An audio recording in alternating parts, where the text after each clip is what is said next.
RCC में हमारा जो आज का टॉपिक है वो है वाटर टैंक। आरसीसी के वाटर टैंक पढ़ेंगे हम इसमें। सबसे पहले देखते हैं कि वाटर टैंक क्या काम आते हैं आरसीसी वाले। जनरली लिक्विड को स्टोर करने के लिए, सिंपल सी बात है। तो वाटर टैंक्स जो होते हैं वो कहाँ काम आते हैं? टू स्टोर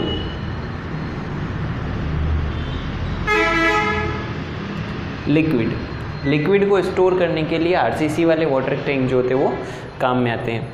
अब ये सबसे पहले देखते हैं कि कितने टाइप के होते हैं। तो वाटर टैंक का जो टॉपिक है वो काफ़ी बड़ा है। इसमें डिज़ाइनिंग के बहुत सारे मेथड्स होते हैं। तो लेकिन हम जो देखेंगे वो सारी चीज़ें हम खाली एग्ज़ाम पॉइंट ऑफ व्यू से देखेंगे कि हमको जो पढ़ने की ज़रूरत है खाली वही चीज़ें हम इसमें देखेंगे। तो सबसे पहले इसके हम टाइप्स देख लेते हैं कि क्या क्या टाइप्स हो सकते हैं। टाइप्स ऑफ वाटर टैंक, ठीक है। तो वाटर टैंक जो होते हैं वो 3 टाइप के हम बोल सकते हैं कि एक होता है ऐसे वाटर टैंक जो कि जिनका कि बेस जो होता है वो ग्राउंड के ऊपर होता है, ठीक है। बेस जो होता है वो ग्राउंड पर होता है। जैसे कि मान लो ये हमारा ग्राउंड लेवल है और वाटर टैंक हमने यहाँ पर बना दिया इसका कुछ इस टाइप से। ये हमारा वाटर टैंक बन गया, ठीक है। तो ये वाटर टैंक कौन सा कहलाएगा? ऐसा वाटर टैंक जिसका कि बेस जो है वो ग्राउंड के ऊपर होता है। दूसरा हम बोल सकते हैं अंडरग्राउंड वाटर टैंक,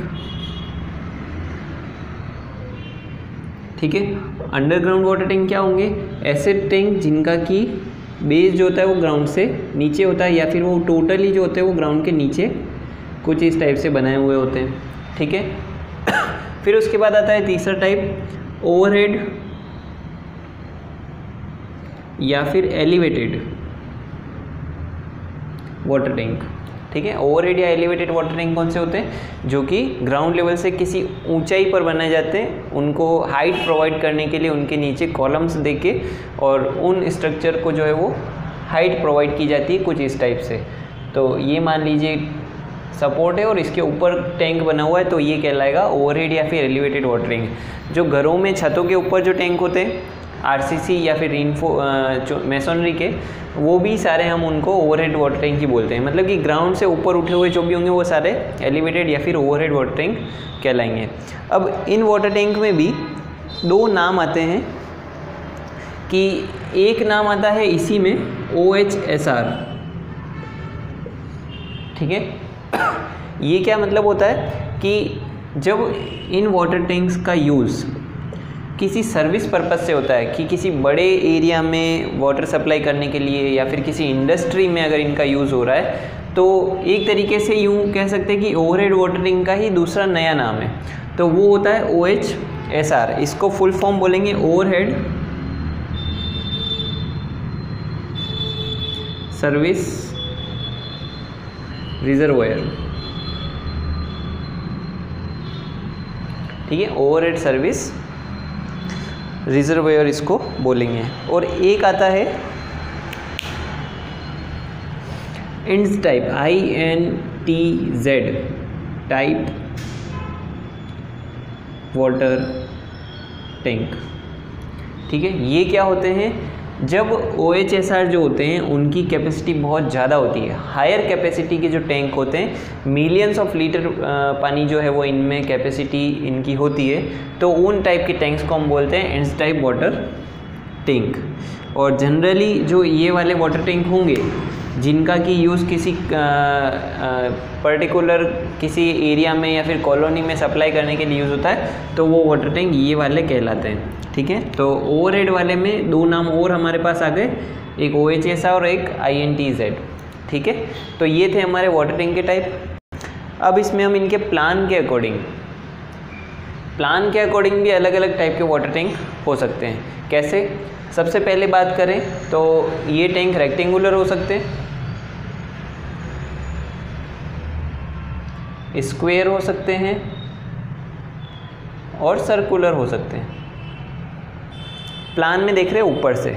और इसके अलावा ऑक्टागोनल भी हो सकता है टैंक, पेंटागोनल भी हो सकता है, लेकिन उनकी डिज़ाइनिंग बहुत क्रिटिकल होती है, तो उस टाइप की टैंक जनरली हम बनाने से अवॉइड करते हैं। तो इसमें ऑक्टागोनल भी हो सकता है, लेकिन वो हम नहीं देखेंगे। जनरली जो टाइप्स होते हैं वो यही टाइप प्रेफर किए जाते हैं। अब सबसे पहले रेक्टेंगुलर के अंदर बात करें हम, तो रेक्टेंगुलर वाटर टैंक जो होते हैं उनका use small capacity, small to moderate capacity के लिए ही किया जाता है। मतलब कि कम कैपेसिटी के अगर टैंक बनाने तो हम रेक्टेंगुलर प्लान को उसको सेलेक्ट कर सकते हैं, ठीक है। क्योंकि अगर हायर कैपेसिटी के वाटर टैंक को अगर रेक्टेंगुलर प्लान बना दिया उसका, तो उस पर जो फोर्सेस लगेंगे, उस पर प्रेशर जो लगेंगे, वो उनको कंट्रोल करना बहुत मुश्किल हो जाता है। इसीलिए कम कैपेसिटी के अगर टैंक बनाने हैं तो ही हम रेक्टेंगुलर प्लान उसका सेलेक्ट करेंगे। और ये जो रेक्टेंगुलर वाटर टैंक होते हैं, इनकी डिज़ाइन के लिए एक पर्टिकुलर क्राइटेरिया होता है हमारे पास कि इनकी जो लॉन्गर साइड होती है, यहाँ पर मैं ब्रैकेट में लिख देता हूँ, इनकी जो लॉन्गर साइड होगी वो it should not be greater than 2 times of smaller side. ये रूल जनरली इसकी प्लानिंग के टाइम पे अप्लाई किया जाता है। मतलब कि अगर हम प्लान में देखें तो ये मान लो हमारा रेक्टेंगुलर टैंक है, ऊपर से देख रहे हैं, और ये इसकी लॉन्गर साइड है और ये उसकी शॉर्टर साइड है। तो ये बोल रहा है कि लॉन्गर साइड जो है वो स्मॉलर साइड के 2 गुने से ज़्यादा नहीं होनी चाहिए प्लानिंग करते टाइम। मतलब कि मान लो ये 2 मीटर है, तो ये वाली जो डायमेंशन है इसके डबल से ज़्यादा नहीं होनी चाहिए। मतलब ये वाली साइड 4 मीटर से ज़्यादा नहीं होनी चाहिए, ठीक है। ये हो गया बात। इसके बाद अगर हम स्क्वायर वाले प्लान की बात करें तो स्क्वायर वाला प्लान भी स्मॉल टू मॉडरेट कैपेसिटी के लिए ही बनाया जाता है। लेकिन अब हम स्क्वायर सेलेक्ट करें या रेक्टेंगुलर सेलेक्ट करें, तो उसके लिए हमारे पास एक यहाँ पर क्राइटेरिया आ जाता है कि स्क्वायर वाले जो वाटर टैंक होते हैं वो रेक्टेंगुलर के कंपैरिजन में इकोनॉमिकल होते हैं। इकोनॉमिकल क्यों होते हैं? क्योंकि इनका जो कंस्ट्रक्शन होता है, इनकी जो शटरिंग होती है, फॉर्म वर्क होता है, वो रेक्टेंगुलर के कंपैरिजन में इजी होता है और इनका डिज़ाइन भी इजी होता है। इसीलिए इनको हम बोल सकते हैं इकोनॉमिकल होते हैं। किसके कंपैरिजन में? रेक्टेंगुलर के कंपैरिजन में।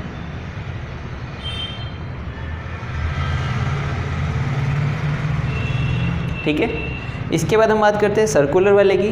तो सर्कुलर टैंक जनरली हमको दिखाई देते हैं जब भी हम ओवरहेड वाटर टैंक या फिर हायर कैपेसिटी वाले जो वाटर टैंक देखते हैं, वो सारे वाटर टैंक जो होते हैं वो सर्कुलर प्लान के ही होते हैं। ऐसा क्यों होता है? क्योंकि जो सर्कुलर प्लान होता है,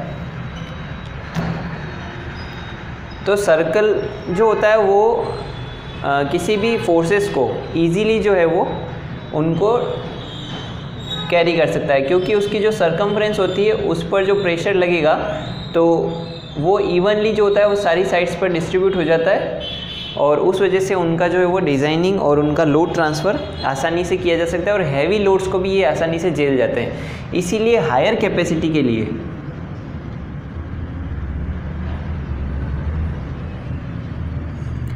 सर्कुलर वाटर टैंक को डिज़ाइन किया जाता है।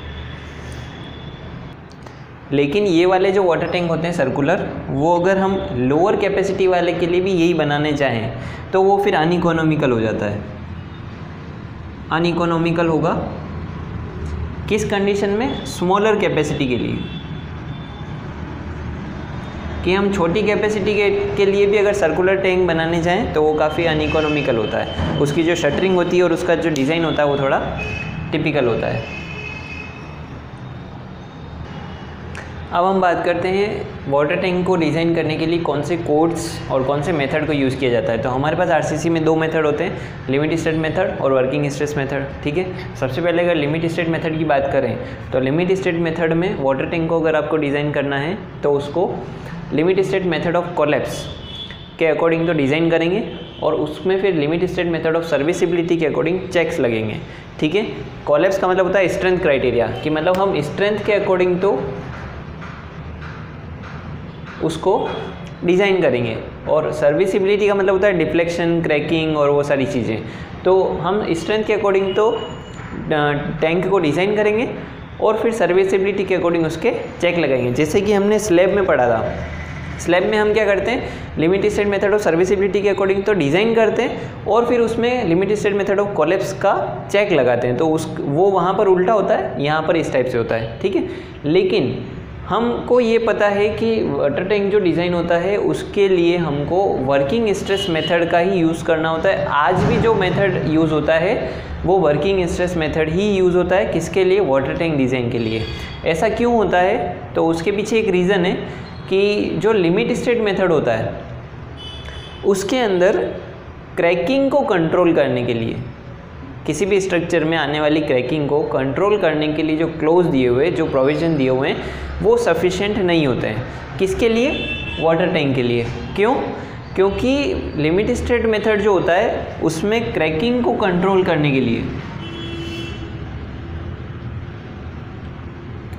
खाली ऐसा प्रोविज़न दिया हुआ है कि हम जो रीइंफोर्समेंट के बीच की स्पेसिंग होती है, स्पेसिंग बिटवीन रीइंफोर्समेंट, उसी से हम थोड़ा बहुत एडजस्टमेंट कर पाते हैं कि भाई कंक्रीट के अंदर या फिर आरसीसी के अंदर क्रैक नहीं आए। उसके लिए लिमिट स्टेट मेथड हमको क्या बोलता है कि आप रीइंफोर्समेंट के बीच की जो स्पेसिंग है वो चेक कर लो। अगर वो चेक हो गया तो आपके अंदर उसमें क्रैकिंग नहीं आएगी। मतलब कि इतना डिटेल में उसमें इसके बारे में बात नहीं की गई है। हमको अगर क्रैकिंग में सेव करना है तो क्या करना होगा? खाली रीइंफोर्समेंट की स्पेसिंग को हम कम ज़्यादा कर सकते हैं। लेकिन वर्किंग स्ट्रेस मेथड जो होता है उसमें क्रैकिंग को पूरे अच्छे तरीके से डिफाइन किया हुआ है और इसी वजह से जो है हम वाटर टैंक को डिज़ाइन करते हैं वर्किंग स्ट्रेस मेथड से।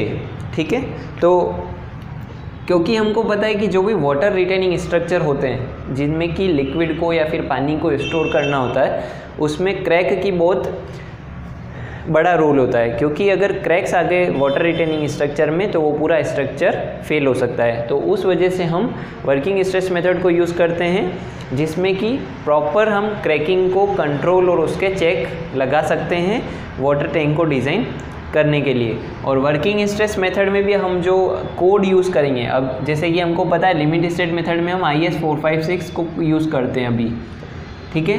लेकिन वर्किंग स्ट्रेस मेथड में वाटर टैंक को डिज़ाइन करने के लिए हम जो कोड यूज़ करेंगे वो कोड यूज़ करेंगे IS 3370 1965, ये कोड है हमारे पास। और इसी का जो अपग्रेडेड वर्जन है वो है IS 3370 2009। इसके 4 पार्ट है, पार्ट 1 to 4। ये वाले कोड हम इसके लिए यूज़ करते हैं वाटर टैंक को डिज़ाइन करने के लिए, ठीक है। और इसके अकॉर्डिंग क्योंकि हमारे यहाँ पर सबसे इम्पोर्टेंट जो पॉइंट है वो है क्रैकिंग, तो वर्किंग स्ट्रेस मेथड में इन क्लोज में मैक्सिमम जो क्रैक की लिमिट दी हुई है वहाँ पर क्रैक को 0.2 mm मैक्सिमम क्रैक परमिसिबल जो होगा वो 0.2 mm उसमें दिया हुआ है कि हमारे जो स्ट्रक्चर होता है उसमें मैक्सिमम क्रैकिंग जो है वो 0.2 mm से ज़्यादा नहीं होनी चाहिए, ठीक है। अब हम यहाँ पर और भी कुछ पॉइंट्स को डिस्कस करते हैं कि सबसे पहले जो मटेरियल होता है किसके लिए, वाटर टैंक को डिज़ाइन करने के लिए। तो मटेरियल के बारे में बात करेंगे तो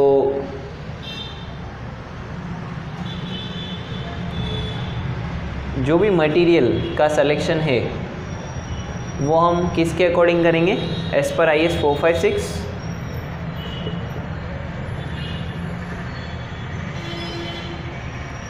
और एक आता है IS 1343, ठीक है।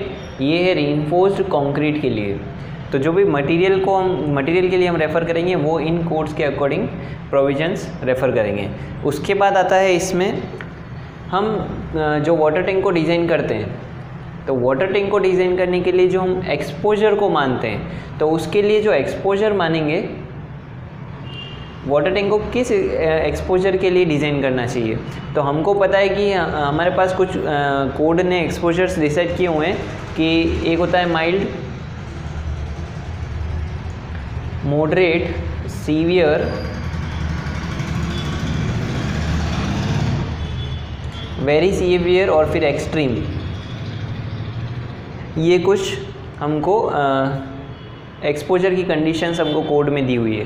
तो उसके अकॉर्डिंग हम क्या करेंगे कि जो एक्सपोजर सेलेक्ट करना है वाटर टैंक के लिए, हम सीवियर एक्सपोजर मिनिमम जो है वो हम सीवियर एक्सपोजर के लिए उसको डिज़ाइन करते हैं। फिर उसके बाद आता है जो कंक्रीट यूज़ करेंगे, मतलब कि कौन सी ग्रेड की कंक्रीट यूज़ होनी चाहिए और वो, तो हमको पता है कि यहाँ पर जो वाटर टैंक को डिज़ाइन करना है उसके लिए मिनिमम हमको M30 ग्रेड की कंक्रीट को यूज़ करना है, ठीक है। और ऐसी कंडीशंस जहाँ पर कि वाटर टैंक जो होता है वो कम स्टोरेज का है, ठीक है, स्मॉल स्टोरेज का वाटर टैंक है, प्लस वहाँ पर अगर M30 अवेलेबल नहीं हो पाता है तो हम वहाँ पर क्या करेंगे कि M25 को यूज़ किया जा सकता है। लेकिन M30 फिक्स है कि मिनिमम की बात करोगे तो M30, और अगर ऐसी कोई कंडीशन है जहाँ पर कि M30 अवेलेबल नहीं हो पा रहा है तो फिर हम वहाँ पर M25 मिनिमम यूज़ कर सकते हैं, ठीक है। लेकिन कोस्टल एरियाज़ जो होते हैं,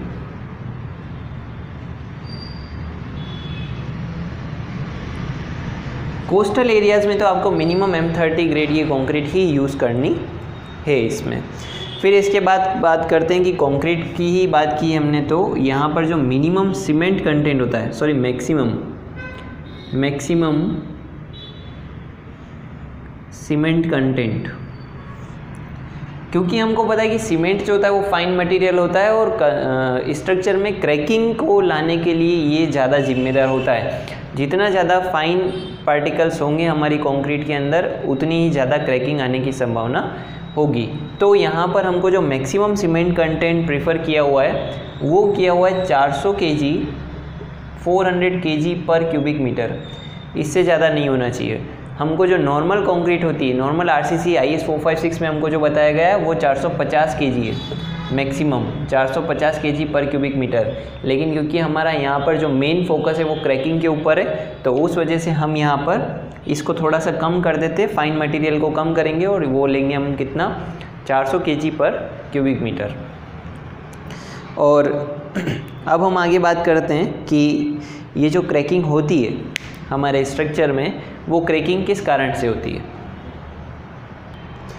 तो हमको पता है कि जो RCC के अंदर या कंक्रीट के अंदर जो क्रैकिंग होने का मेन कारण होता है वो होता है heat of hydration, reason of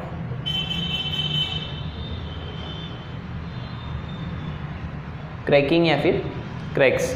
तो सबसे पहला जो रीज़न होता है वो होता है हीट ऑफ हाइड्रेशन। ये आप सभी को पता होगा हीट ऑफ हाइड्रेशन क्या होता है। जब पानी जो होता है वो वाटर के साथ कांटेक्ट में आता है तो वो उसके साथ हाइड्रेशन की रिएक्शन होती है और उसकी वजह से हीट इवॉल्व होती है। तो उस हीट के कारण जो होता है वो कंक्रीट के अंदर क्रैक्स आ जाते हैं। इसीलिए जो रेट ऑफ हाइड्रेशन होती है वो स्लो होनी चाहिए। जितना रेट ऑफ हाइड्रेशन स्लो होगा उतनी ही हीट का एवोल्यूशन कम होगा। सीमेंट जो होता है वो स्ट्रेंथ धीरे धीरे गेन करेगा, लेकिन उसमें क्रैकिंग के आने की संभावना नहीं होती है। उसी वजह से हम क्या करते हैं कि हीट ऑफ हाइड्रेशन को कम करने के लिए अलग अलग टाइप के सीमेंट्स यूज़ करते हैं, जिस वजह से क्या हो कि वाटर रिटेनिंग स्ट्रक्चर में क्रैकिंग ना हो, ठीक है।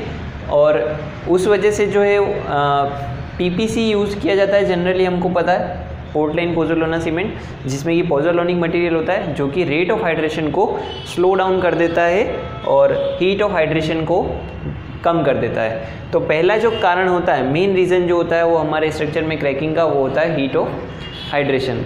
फिर उसके बाद वाटर टैंक की पर्टिकुलर बात करो तो इसमें एक और बात आती है कि जब हमारी कंक्रीट फ्रेश है या फिर उसने स्ट्रेंथ पूरी तरीके से गेन नहीं की है और उसके पूरे लाइफ स्पान में एक जो रीज़न होता है वो होता है difference of temperature, difference of external and internal temperature.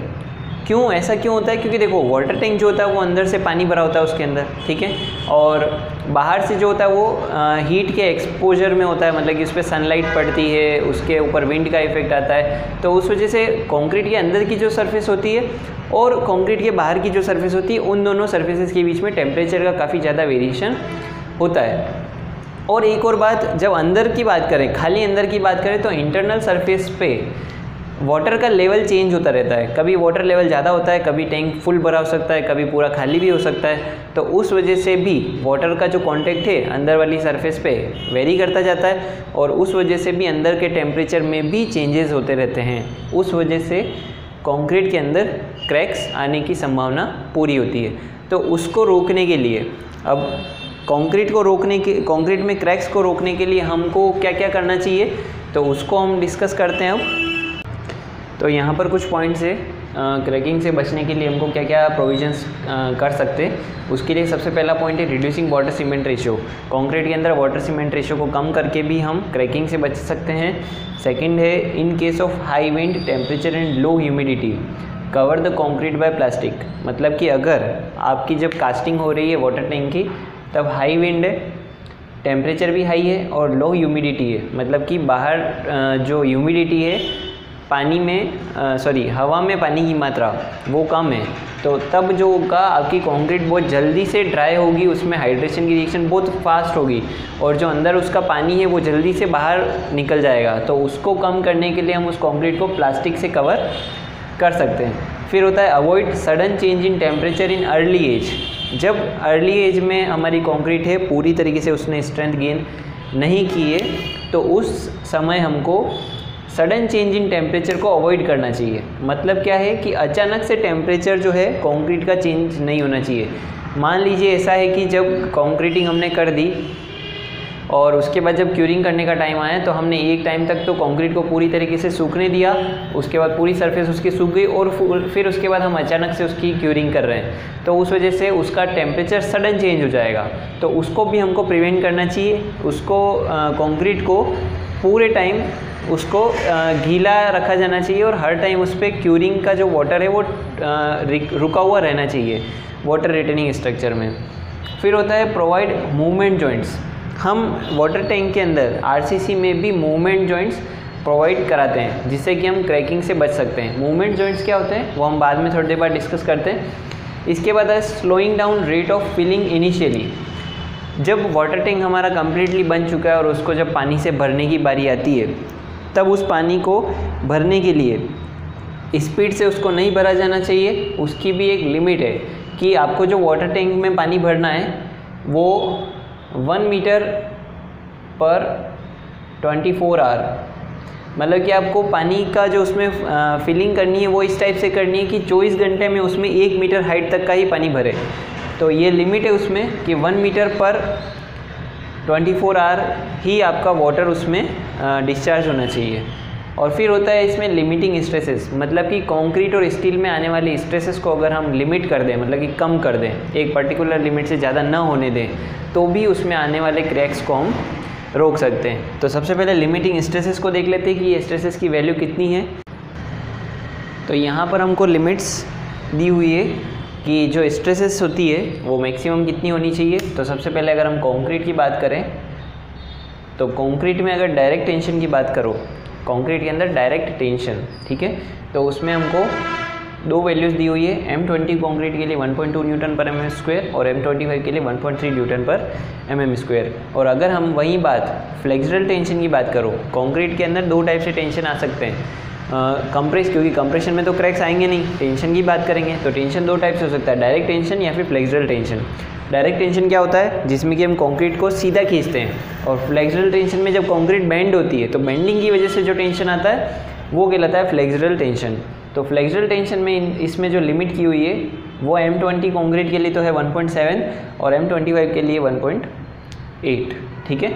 उसके बाद हम बात करते हैं स्टील की। तो स्टील में वापस 2 टाइप की हमारी ग्रेड्स होती है, HYSD और प्लेन बार्स। HYSD में कौन कौन से आते हैं, Fe 415 और 500, और इसमें आते हैं Fe 250 यानी कि माइल्ड स्टील। तो स्टील के अंदर अगर टेंशन की बात करो तो HYSD बार के लिए है 130 और प्लेन बार्स के लिए 115 न्यूटन पर mm²। और कंप्रेशन की बात करो तो HYSD बार के लिए 140 और प्लेन बार्स के लिए है 125 न्यूटन पर mm²। तो ये थी हमारी लिमिटिंग स्ट्रेसेस की वैल्यू, किस कंडीशन में, वाटर टैंक के लिए, कंक्रीट और स्टील में। और इसी के साथ एक और हम बात करें अगर, तो वाटर टैंक को डिज़ाइन करने के लिए हमारे यहाँ पर जो स्टील में मैक्सिमम जो स्ट्रेसेस की वैल्यू है, यानी कि स्टील में लिमिटिंग वैल्यू ऑफ स्ट्रेस, ठीक है, स्टील के अंदर स्ट्रेसेस की मैक्सिमम वैल्यू, तो वो हमने यहाँ की हुई है 130 न्यूटन पर mm² या फिर 130 मेगापास्कल, ठीक है। तो ये भी हमसे क्वेश्चन पूछा जा सकता है कि वाटर रिटेनिंग स्ट्रक्चर को डिज़ाइन करने के लिए या फिर वर्किंग स्ट्रेस मेथड में, ये हम जितनी भी बातें कर रहे हैं वो सारी वर्किंग स्ट्रेस मेथड की बातें कर रहे हैं। तो वर्किंग स्ट्रेस मेथड में स्टील में जो मैक्सिमम स्ट्रेस होती है वो लिमिटेड होती है 130 न्यूटन पर mm²। यहाँ पर भी हम अगर देखें तो स्टील में टेंशन में 130 न्यूटन पर mm² मैक्सिमम स्ट्रेसेस दी हुई है, और लेकिन यहाँ पर देखेंगे कि कंप्रेशन में तो इसको 140 किया हुआ है। तो हमको पता है कि कंप्रेशन के अंदर स्टील में इतनी स्ट्रेसेस नहीं आती है, इसीलिए कभी भी कंप्रेशन में स्टील में जो लिमिट है वो 140 न्यूटन पर mm² तक तो जाएगी ही नहीं। तो मैक्सिमम जो होती है लिमिट वो टेंशन वाली ही लेते हैं, क्योंकि मेन हमको जो रीइंफोर्समेंट को देखना होता है वो टेंशन के अंदर देखना होता है। तो उस वजह से यहाँ पर इसको 130 न्यूटन पर mm² मैक्सिमम लिमिटिंग वैल्यू उसकी दी हुई है। किसके लिए? स्टील के लिए टेंशन में। तो ये थे हमारे कुछ स्ट्रेसेस और हमको क्रैक को कंट्रोल करने के लिए मेथड। अब हम बात करते हैं इसमें हमने जो मूवमेंट जॉइंट्स बोले थे, ये मूवमेंट जॉइंट्स कैसे कैसे प्रोवाइड कराए जाते हैं। तो यहाँ पर कुछ जॉइंट्स के बारे में लिखा हुआ है कि जो वाटर टैंक के अंदर जॉइंट्स होते हैं वो कैसे कैसे प्रोवाइड कराए जाते हैं। तो इनमें ज़्यादा हमको डीपली जाने की ज़रूरत नहीं है, जस्ट हमको देख लेना है कि कौन सा जॉइंट किस टाइप का होता है। क्वेश्चन जब आएगा तो वो उसमें आपके नाम लिखे हुए हो सकते हैं, उनमें से आपको कोई एक नाम नहीं होगा या फिर कोई एक दूसरा नाम होगा, उसको आपको आइडेंटिफाई करना होगा। या फिर ऐसा लिखा हुआ आ सकता है किसी पर्टिकुलर एक जॉइंट के बारे में कि ये वाला जॉइंट कौन सा होता है बताइए। तो सबसे पहले नाम आता है इसमें कॉन्ट्रैक्शन जॉइंट। कॉन्ट्रैक्शन का मतलब होता है सिकुड़ना। तो क्योंकि हमको पता है कि कंक्रीट जो होती है वो टेम्परेचर वेरिएशन के कारण सिकुड़ती और फैलती है, स्टील भी फैलता है और सिकुड़ता है। तो उस वजह से कॉन्ट्रैक्शन जॉइंट में हम क्या करते हैं कि कंक्रीट के अंदर डिसकंटिन्यूटी प्रोवाइड करा देते हैं, मतलब कंक्रीट को एक जगह से बीच में से काट देते हैं, मतलब कि इतना बड़ा गैप नहीं रहेगा कि अंदर से पानी जो होता है वो निकल सके, ठीक है। पानी को रोकने के लिए अलग प्रोविज़न होंगे, लेकिन इसमें हम क्या करते हैं कंक्रीट को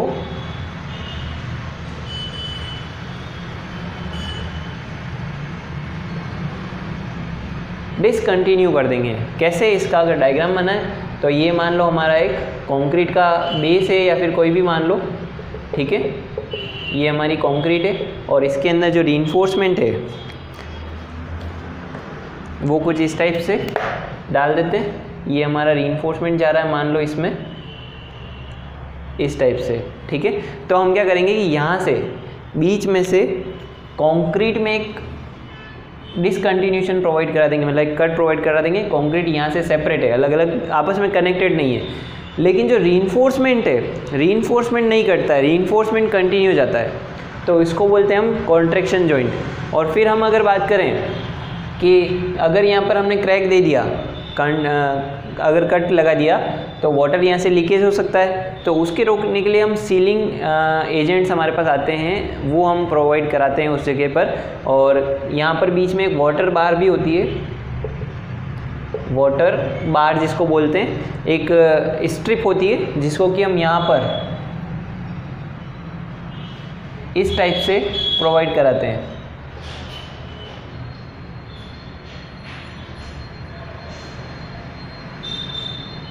एक स्ट्रिप आती है जो कि पूरे जॉइंट में इस टाइप से चलती है, जिससे कि वाटर का जो लीकेज होता है यहाँ से बाहर नहीं हो पाता है। इसके बाद हम बात करते हैं एक्सपेंशन जॉइंट की। तो एक्सपेंशन जॉइंट क्या होते हैं कि जब कॉन्ट्रैक्शन जॉइंट में ही अगर रीइंफोर्समेंट को भी काट दिया जाए, कॉन्ट्रैक्शन जॉइंट में तो हमने क्या किया था, कंक्रीट को काटा था, लेकिन अगर हम कंक्रीट और रीइंफोर्समेंट दोनों को काट दें तो वो कहलाता है हमारा एक्सपेंशन जॉइंट, ठीक है, जिसमें कि कंक्रीट को और रीइंफोर्समेंट को दोनों को डिसकंटिन्यूस कर दिया जाता है। वाटर बार तो प्रोवाइड कराई ही जाएगी। उसके बाद आता है स्लाइडिंग जॉइंट। तो स्लाइडिंग जॉइंट थोड़ा सा अलग टाइप से होता है। इसमें क्या होता है कि जो मेंबर है हमारे वाटर टैंक के, उनको स्लाइड करने लायक बनाया जाता है। कैसे? मान लीजिए ये हमारी बेस स्लैब है वाटर टैंक की, ठीक है।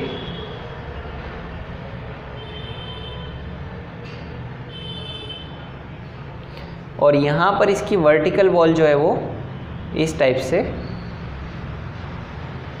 है। तो हम क्या करते हैं कि यहाँ पर इस वर्टिकल वॉल को स्लाइडिंग बनाते हैं, ठीक है।